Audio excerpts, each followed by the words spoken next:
मेहनत का फल। एक गांव में दो मित्र राम और श्याम रहते थे। राम बहुत धार्मिक था और भगवान को बहुत मानता था, जबकि श्याम बहुत मेहनती था। एक बार दोनों ने मिलकर 1 बीघा जमीन खरीदी, जिससे वह फसल उगाकर अपना घर बनाना चाहते थे।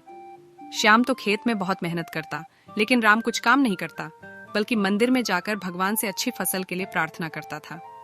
इसी तरह समय बीतता गया।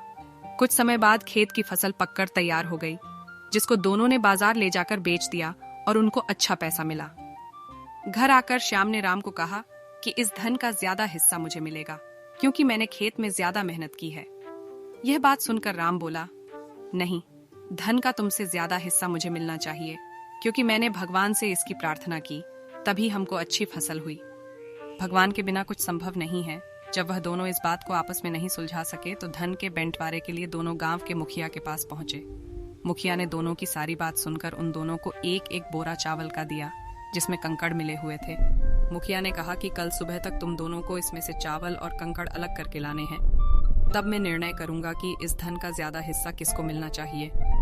दोनों चावल की बोरी लेकर अपने घर चले गए। श्याम ने रात भर जाग कर चावल और कंकड़ को अलग किया, लेकिन राम चावल की बोरी को लेकर मंदिर में गया और भगवान से चावल में से कंकड़ा अलग करने की प्रार्थना की।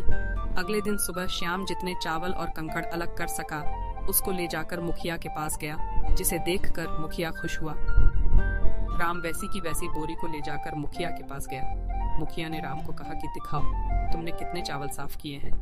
राम ने कहा कि मुझे भगवान पर पूरा भरोसा है कि सारे चावल साफ हो गए होंगे। जब बोरी को खोला गया तो चावल और कंकड़ वैसे के वैसे ही थे।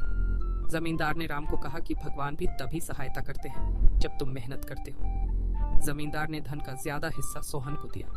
इसके बाद राम भी श्याम की तरह खेत में मेहनत करने लगा और अब की बार उनकी फसल पहले से भी अच्छी हुई। सीख, इस कहानी से हमें यह सीख मिलती है कि हमें कभी भी भगवान के भरोसे नहीं बैठना चाहिए। हमें सफलता प्राप्त करने के लिए मेहनत करनी चाहिए। दोस्तों, अगर आपको यह कहानी पसंद आई हो तो लाइक और शेयर करें, और आप इस चैनल पर नए हो तो सब्सक्राइब कीजिए।